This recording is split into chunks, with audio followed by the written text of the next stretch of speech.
జయంతి సందర్భంగా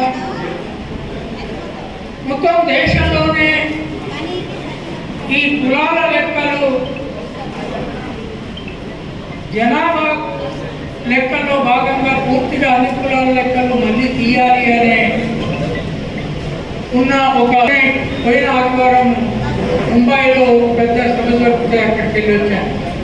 తర్వాత అంతకుముందు పంజాబ్లో, ఢిల్లీలో వరుసగా దేశంలో ఈ సమస్య మీద చర్చ జరుగుతుంది.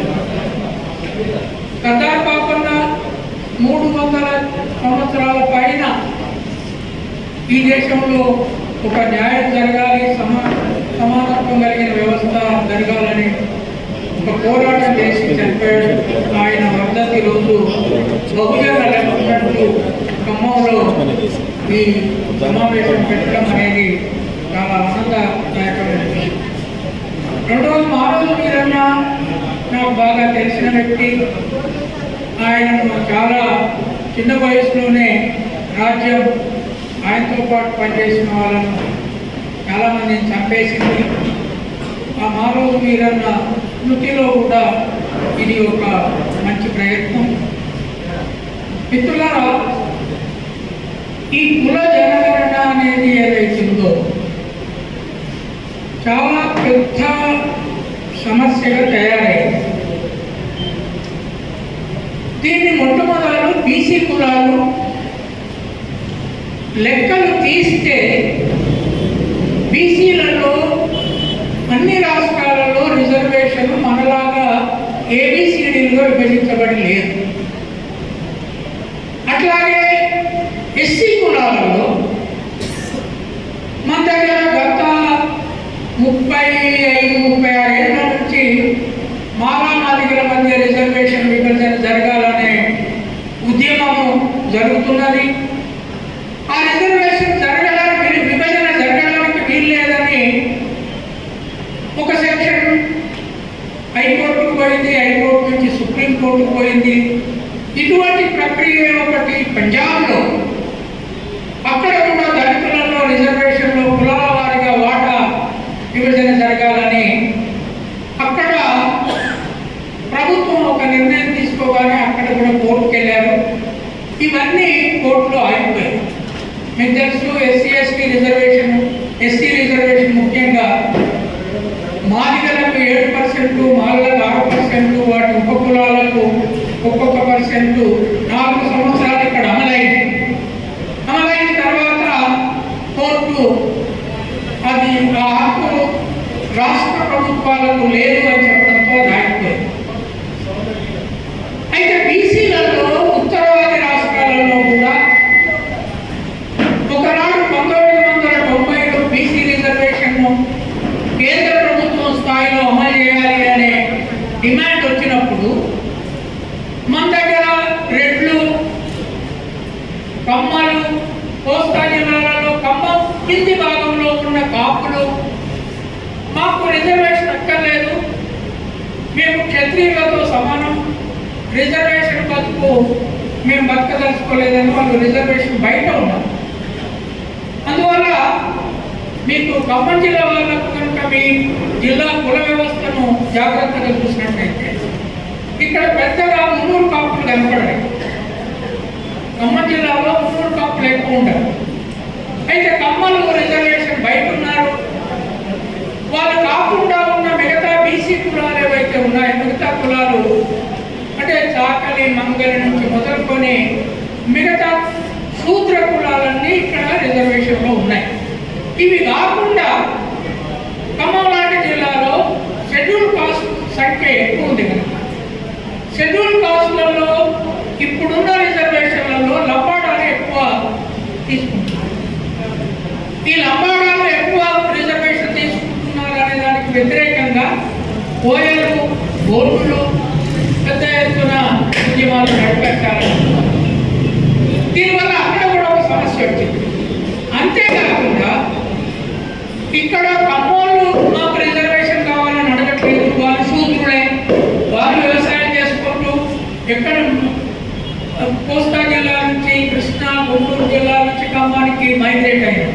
ఇక్కడ మీద అయితే ఇక్కడ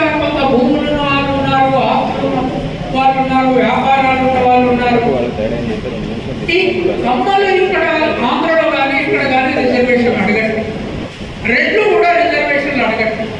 కానీ అట్లాంటి కులాలే మహారాష్ట్రలో మరాఠాలు ఉన్నారు.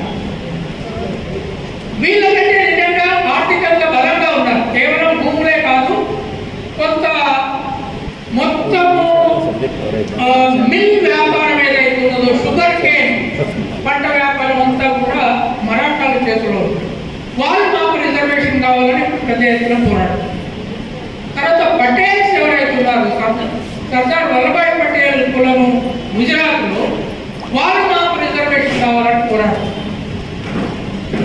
తర్వాత ఉత్తరప్రదేశ్లో జాట్లు కూడా మాకు రిజర్వేషన్ కావాలని పోరాడు. అయితే ఆయా రాష్ట్రాలు రిజర్వేషన్ ఇవ్వడానికి ప్రయత్నం చేసినప్పుడు 50% మించి బీసీ రిజర్వేషన్లు ఇవ్వడానికి వీల్లేదనేది సుప్రీంకోర్టు నిబంధన. దీంతో దేశం మొత్తం మీద రిజర్వేషన్ గందరగోళం ఉన్నది. దీనికి తోడు స్త్రీల రిజర్వేషన్ మొన్న వచ్చింది, చట్టం చేశారు, ఇప్పుడు అమలు చేయట్లేదు. వీటన్నిటికీ సొల్యూషన్ ఒక్కటే. 1931లో మొత్తం కులాల లెక్కలు తీశారు. ఆ 31 జనాభా లెక్కల ప్రకారమే దేశంలో ఏ కులంలో ఎంత సంఖ్య ఉన్నది అనేది లెక్కలు కట్టుకోవడానికి ఒక ఆధారం ఉంది. కానీ ఇప్పుడు కొత్తగా వచ్చిన లెక్కలు కులాల వారీగా లేవు. ఇప్పుడు ఉదాహరణకి ఇక్కడ దళితులు ఎంతమంది ఉన్నారో చేతులు ఇవ్వటండి ఒకసారి. చాలా మంది ఉన్నారు. దాంట్లో మాదిగా ఎంతమంది ఉన్నారో చేతులు ఇవ్వటండి. ఓకే, మాల రైట్. ఇప్పుడు దీంట్లో ఒక ప్రాబ్లం ఏముంది అంటే, మొన్న ఇచ్చిన సుప్రీంకోర్టు జడ్జిమెంట్ ప్రకారం కూడా అది జనరల్గా దళితులు ఏమనుకుంటున్నారంటే, జడ్జిమెంట్ మాకు మేము చేయబట్టి ఎస్సీ రిజర్వేషన్ కోసమే వచ్చింది జడ్జిమెంట్ అని అనుకుంటున్నారు. కానీ జడ్జిమెంట్ ఎస్సీ రిజర్వేషన్ కోసమే రాలేదు. మొత్తం కులాలకు ఎక్కడ ఏ కులానికి అన్యాయం జరిగినా దాని జనాభా వాటా ప్రకారము దానికి రావాల్సిన రిజర్వేషన్ వాటా ఇవ్వాలి అనేది సుప్రీంకోర్టు జడ్జిమెంట్. అన్ని కూడా ఒక్క ఎస్సీలకు సంబంధించింది, ఎస్టీలకు సంబంధించిన జడ్జిమెంట్ కాదు. కోర్టు పోయింది, ఎస్సీల పునాదిగా పోయింది. ఆంధ్రప్రదేశ్ నుంచే పోయింది, అది పంజాబ్ నుంచి కూడా పోయింది. అయితే ఇప్పుడు సమస్య ఏమిటి అంటే, కాంగ్రెస్ ప్రభుత్వం ఢిల్లీలో జనాభా లెక్కలు కావాలంట.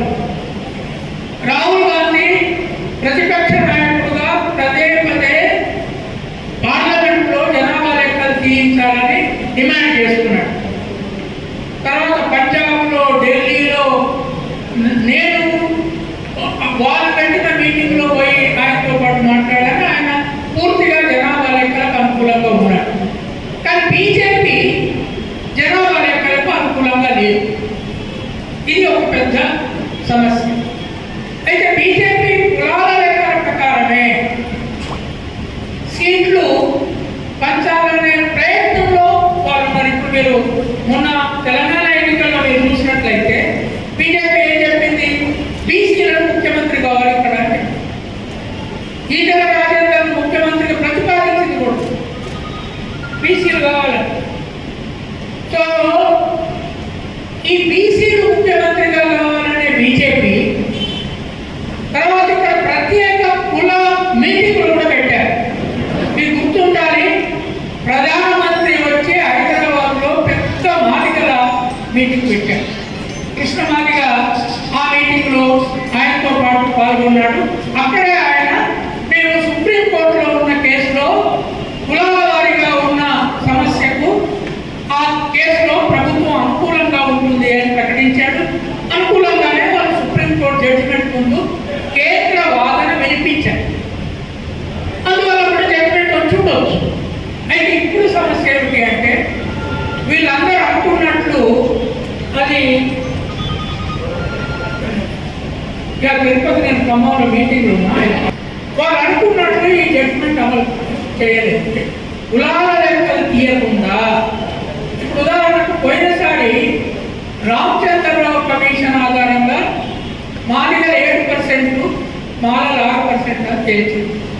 రాష్ట్రం విభజించబడిన తర్వాత ఇక్కడ మాదిగల సంఖ్య బాగా ఎక్కువ, అక్కడ మాలల సంఖ్య బాగా ఎక్కువ.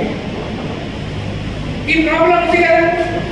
అంటే ఇప్పుడు లెక్కలు తీయాలి అంటే కమిషన్లు వేసి తీసే లెక్కలు కుదరవు. రాష్ట్రాల వారీగా తీసే లెక్కలు కరెక్ట్ కాదని మళ్ళీ కోర్టుకు వెళ్తారు. హైకోర్టులోనే అవి కొట్టుడు పోతాయి. సో జనాభా లెక్కలు తీస్తే మాత్రమే ఈ ఎస్సీ ఎస్టీ రిజర్వేషన్ కూడా విభజన సాధ్యమవుతుంది.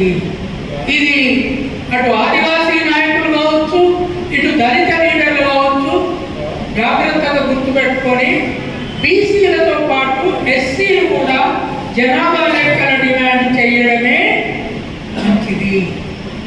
దానికి ముందు తెలంగాణలో కానీ ఆంధ్రప్రదేశ్లో కానీ సుప్రీంకోర్టు జడ్జిమెంట్ను అమలు చేయడం సాధ్యం కాదు.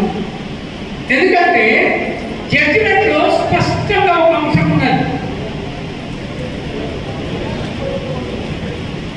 కులాల వారీగా అన్యాయం జరిగిన కులాలకు న్యాయపరంగా వాటి వాటా వాటికి ఇవ్వడము, రాష్ట్ర ప్రభుత్వాలు కేంద్ర ప్రభుత్వం ఇవ్వడము చట్టపరమైందే. కానీ ఇచ్చేటప్పుడు న్యాయబద్ధమైన సంపూర్ణ వెరిఫికేషన్కు వీలైన లెక్కల ప్రకారం మాత్రమే ఇవ్వాలి అని సుప్రీంకోర్టు చెప్పింది. Objective data, justifiable objective data అంటే అర్థమైంది. కేవలము నేషనల్ కాస్ట్ సెన్సెస్ మాత్రమే జస్టిఫైబుల్ ఆబ్జెక్టివ్ డేటా అవుతుంది, ఇంకేది జస్టిఫైబుల్ కాదు. ఇది ప్రాబ్లం. అందుకని ఇప్పటి వరకు దళితులు ఎక్కడ కులాల లెక్కలు తీయండి అని అడగట్లేదు. జనాభా లెక్కల గురించి అడుగుతున్నారా? దళిత నాయకులు అడుగుతున్నారా? ఎక్కడ అడుగుతున్నాం సార్, మేము అడుగుతున్నాం సార్. కరెంట్ అడుగు చేసిన సుప్రీంకోర్టు జడ్జిమెంట్ అమలు చేయడం రాష్ట్ర ప్రభుత్వాలకు సాధ్యం కాదు.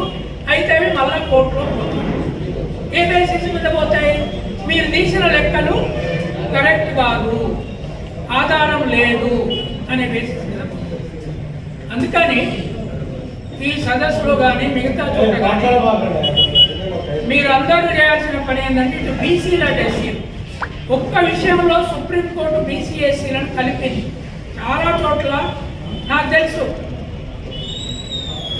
తెలంగాణలో మాదిగలు ఎక్కువ ఉన్నారు, మాలలు తక్కువ ఉన్నారు. గ్రామాన మాదిగవాడు. మాదిగల కంప్లైంట్ ఏంటి? బీసీలే మమ్మల్ని కొడుతున్నారు, అంచువేస్తున్నారు, తిడుతున్నారని కదా. వాళ్ళకు వీళ్ళ మధ్య కొట్లాట ఉన్నది.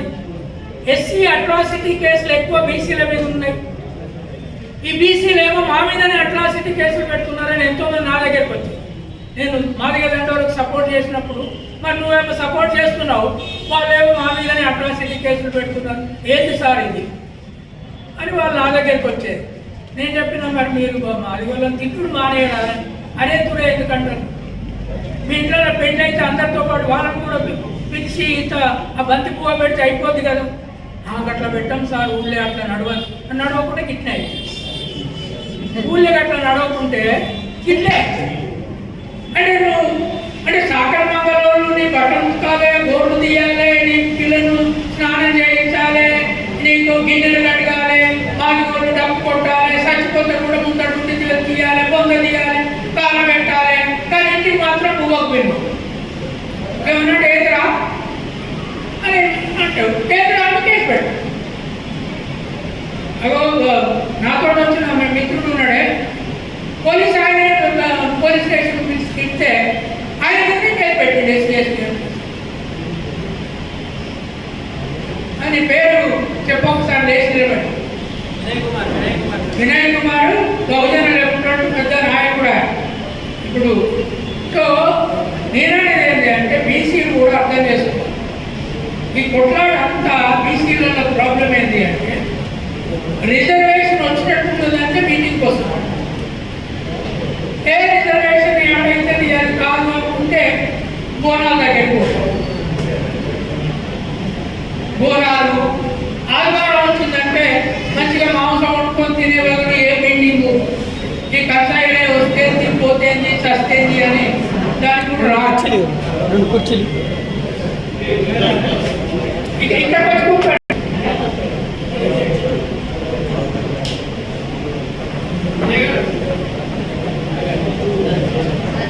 ఎస్సీలు కలిసి ఉద్యమాలు చేసుకునే అవసరాన్ని తెచ్చింది.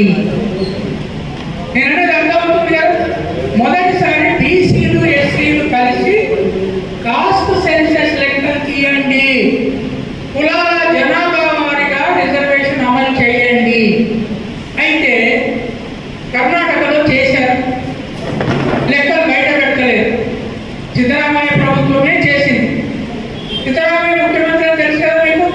కర్ణాటకలో ఏ కులమో తెలుసా ఆయనది? ఆయన ఏ కులమో తెలుసా? తెలియదు. కుర్మ తెలుసా? నేను కూడా కుర్మాయిని, ఆయన కుర్మాయిని షెపర్డ్.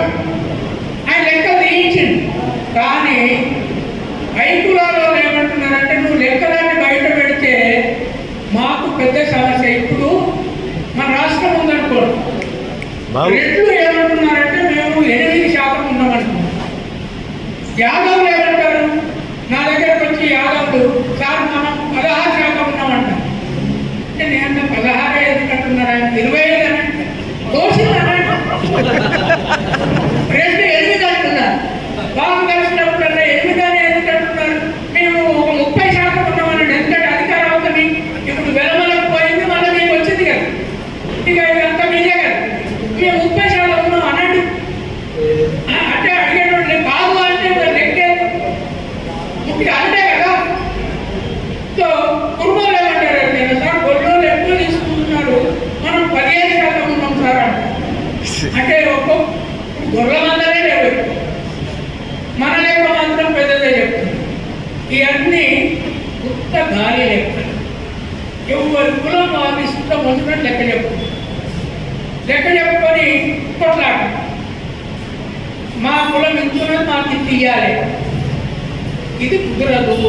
జనాభా లెక్కలు ఖచ్చితంగా కేంద్ర ప్రభుత్వము జనాభాలో వాటాల భాగంగా తీయాల్సిందే.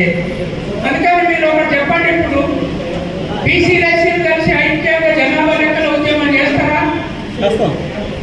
ఫోన్ చూసుకుంటారా? చేయాలి అంటే చేతులు ఎత్తుతాయి కదా. చేస్తారు ఎంతమంది చేస్తారు వాళ్ళకి ఫోటో తీస్తే తెలుస్తుంది. అందరు చేస్తారా మరి? ఇప్పుడు జనాభా లెక్కలు అంటే మన తెలంగాణ ప్రభుత్వము కాంగ్రెస్ వచ్చినాక ముఖ్యమంత్రి ఒక ప్రకటన చేశారు, బీసీ లెక్కలు తీయిస్తాము మేము. నాకు అనుమానం వచ్చింది, బీసీ లెక్కలు అంటే ఏంటి? బీసీ లెక్కలకు పోయి మీరు బీసీనా కాదా, మీ ఇంట్లో ఎంతున్నారు లెక్కలు అడుగు. బీసీల లెక్కలు తీస్తే మొత్తం జనాభాలో బీసీలు ఎంత లెక్క తెలుస్తుంది. అప్పుడు నేను రాహుల్ గాంధీ నాతో ఒకసారి కలిసినప్పుడు నేను చెప్పిన, ఈ బీసీల లెక్కలు అంటున్నారు మీ మన కాంగ్రెస్ ప్రభుత్వము, అది తప్పండి. బీసీల లెక్కలు కాదు, మొత్తం జనాభా లెక్కలు తీయాలి. అయితే రేవంత్ రెడ్డి ప్రాబ్లం ఏంటి అంటే, బీసీల లెక్కలు అనకపోతే రెండు వ్యతిరేకిస్తారు. అందరి లెక్కలు తీస్తావా, మేము ఇప్పుడు 8-9% ఉన్నాం అంటున్నాం, రేపు లెక్కలు తీస్తే 4.5 కూడా తేలాం ఎట్లా? అప్పుడు మా మంత్రి పదవులన్నీ తగ్గాలంటారు, అప్పుడు ఎట్లా? అంటే ఒక లెక్క తేలింది. చంద్రశేఖరరావు తీసిన మొదటి లెక్కలో సింగిల్ హైయెస్ట్ నంబర్ ఉన్న కులం గొల్లకుండలు అని లెక్కలో ఉంది ఆయన. రెండవ కులం ముదరాలు. మూడవ కులం ఏం దొరికినా చాలా మందికి తెలియదు. మూడవ కులం యాక్చువల్లీ సాకలోళ్ళు. ఊరూర సాకలోళ్ళు ఉంటారు. ఇక్కడ ఎవరైనా సాకలోళ్ళు ఉన్నారా? ఒక ఆయన ఉన్నాడు, ఆయన కనీసం అంత రికార్డు చేసుకుంటారు, మిగతా వాళ్ళు ఎవరు రికార్డు కూడా చేయరు. సో లెక్కలు సాకలోళ్ళు ఊరూర ఉంటారు.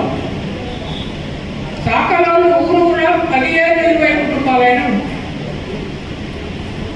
మంగళవాళ్ళు ఒకటే కుటుంబం ఉంటుంది, కుమ్మరాళ్ళు 2-3 ఉంటాయి.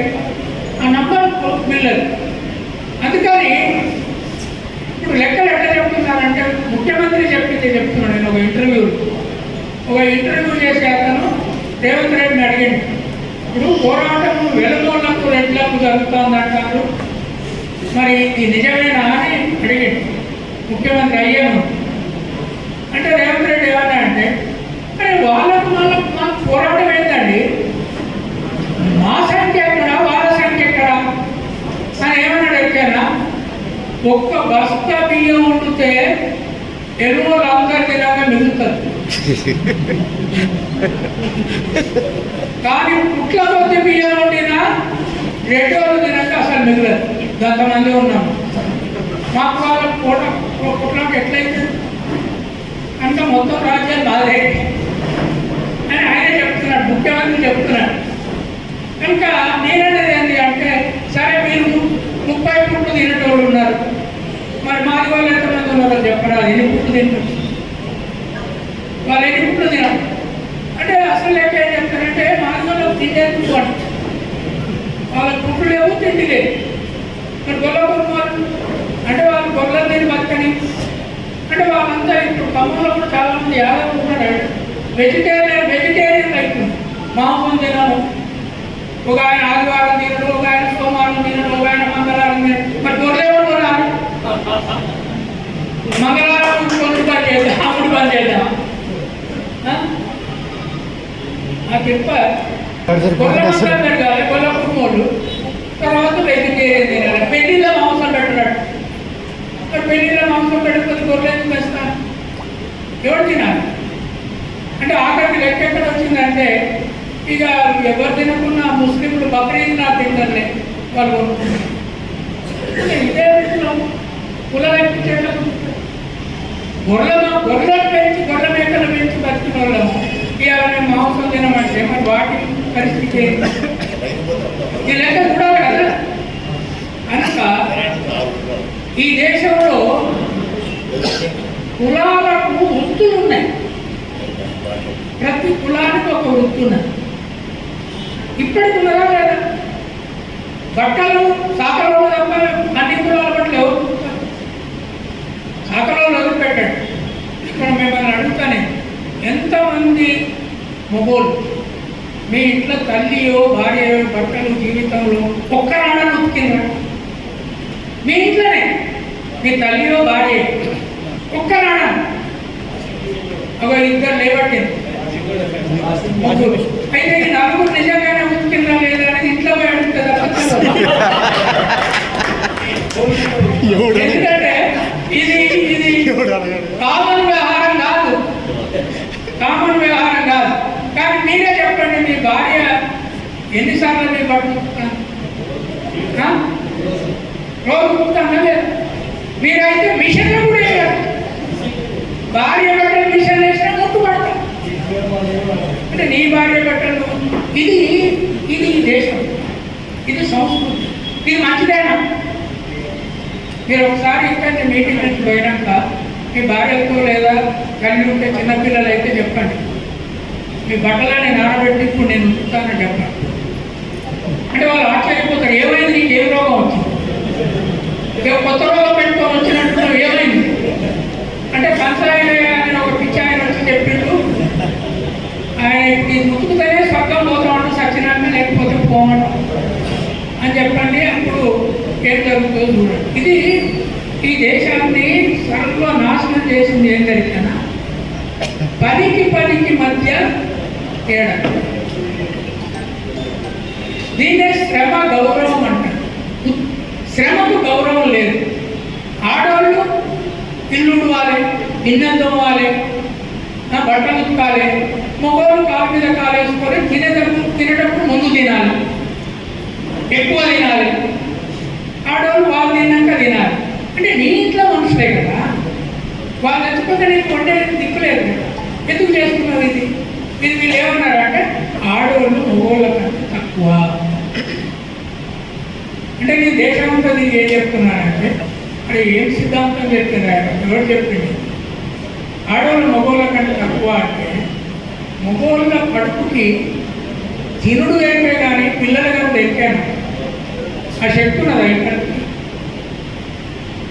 ఇది ఒక వేస్ట్ కడుపు. యాక్చువల్ మగవాళ్ళ కడుపు అంత వేస్ట్ కడుపు ఇంకోటి లేదు, ఇది తినే కడుపు. తినే కడుపు గొప్పదంటావు, పిల్లల్ని భవిష్యత్తు తినే కడుపు చెడ్డది. ఇదే సిద్ధాంతం. ఈ సిద్ధాంతం ప్రపంచంలో ఎక్కడ లేదు. భారతదేశంలో మన మీద రుద్దారు. అందుకని కులాల సమస్య పెద్దదైంది. ఇప్పటికీ ఆకలి మంగళోళ్ళు బతికి రావద్దు, నాగమాటలు రావద్దు, పనులు చేయాలి.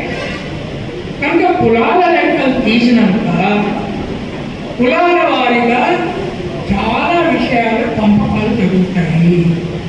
నాకు సిద్ధపడ మానసికంగా కార్యకర్తలు నాయకులే. నేను చాలా కాలం కమ్యూనిస్టులతో ఉద్యమాల్లో ఉన్నాను. సిపిఎంతో కూడా చాలా కాలం పనిచేసాను. పోయిన ఎన్నికల్లో బహుజన లేకపోవడం తరఫున 118 సీట్లు పోటీ చేశాను. వీరభద్రం నేను రాష్ట్రం అంతా తిరిగాను.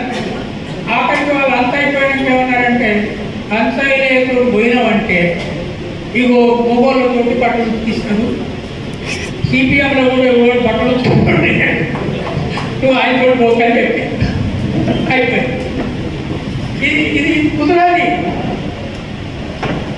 ఇది అస్సలు కుదరదు. స్త్రీ పురుష సమానత్వం అనేది ఒక బహుజన సిద్ధాంతం.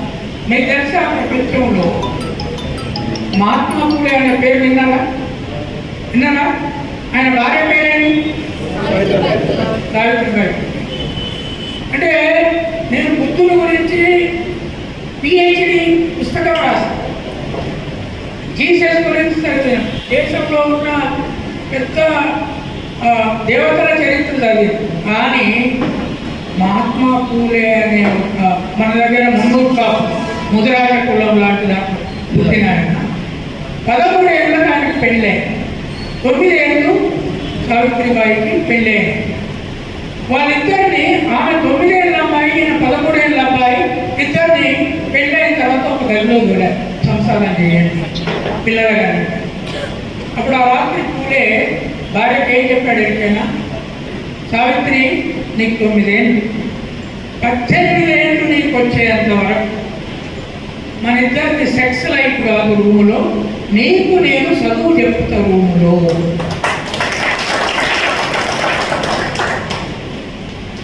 బుద్ధుడు కూడా చిన్నతనంలో పెళ్ళైంది. 29 సంవత్సరాలకే భార్య నిద్రపోతుంది. కొడుకు భార్య పడుకొని ఉన్నప్పుడు నేను బయటికి పోయి చెప్తే వాళ్ళు లేస్తే ఏమంటారు అని వాళ్ళకి చెప్పకుండా పోయాను. నేను నా థీసిస్లో రాసిన, అది పెద్ద తప్పు. నువ్వు భార్య చేసుకుంటావు, ఆమె చెప్పకుండా వదిలిపెట్టుకోతే ఏమంటుంది? నిద్రపోతున్నప్పుడు పోతే ఎట్లా? అదేమి తప్పు. కానీ పూలే ఏమన్నాడంటే, 18 ఏళ్ళ వరకు నీతో సెక్స్ కాపురం చెయ్యను అని 18 ఏళ్ళ వరకు ఆమెకు చదువు చెప్పి ఆ సెక్స్ కాపురం చేసే వరకే ఆమెను భారతదేశంలో మొట్టమొదటి స్త్రీ టీచర్ను తయారు చేశాను. ఆమె మొదటి టీచర్. అందుకే మన స్కూళ్ళల్లో సావిత్రిబాయి బొమ్మ పెట్టి ఆమె పుట్టినరోజు మనము టీచర్ డే జరుపుకోవాలి. సావిత్రిబాయి బొమ్మ, పూలే బొమ్మ ఇంట్లో పెట్టి పూజ చేయండి, మీకు పుణ్యము. మంచి జరగకపోతే నన్ను ఇక దేనికి మొక్కినా వస్తుందో రాదు నాకు తెలియదు. ఒక చర్చలో ఒక పీఠాధిపతి నన్ను అడిగాడు, నువ్వు ఇట్లా మాట్లాడుతున్నావు, నీకు పాపం కలుగుతుందన్న. అంటే పాపం అంటే ఏంటి అన్నాడు. టీవీ 9లో వచ్చింది అది, మీరంతా చూడండి. పాపం అంటే ఏంటి అంటే, నువ్వు సత్యనంటే స్వర్గం పోవు అని. అంటే ఎవరి స్వర్గం అన్నాడు. ఈ దేశంలో ఇప్పుడు బ్రాహ్మణులు ఉన్నారనుకో, మనతో కలిసి తినారు. స్వర్గంలో ఎవరిలో మనం కలిసి తింటాం. కనుక మాది శూద్ర స్వర్గము వేరే ఉన్నది. మా అవ్వ ఆల్రెడీ అక్కడ ఉన్నది. నేను చావగానే నేరుగా అక్కడికే పోతున్నా. అక్కడ మంచిగా మాంసం తింటా. నేను చిన్నప్పుడు బాగా కళ్ళు తాగేది, కళ్ళు కూడా తాగుతా అని చెప్పాను. అక్కడికి నువ్వు వస్తావా మరి? అరే నీ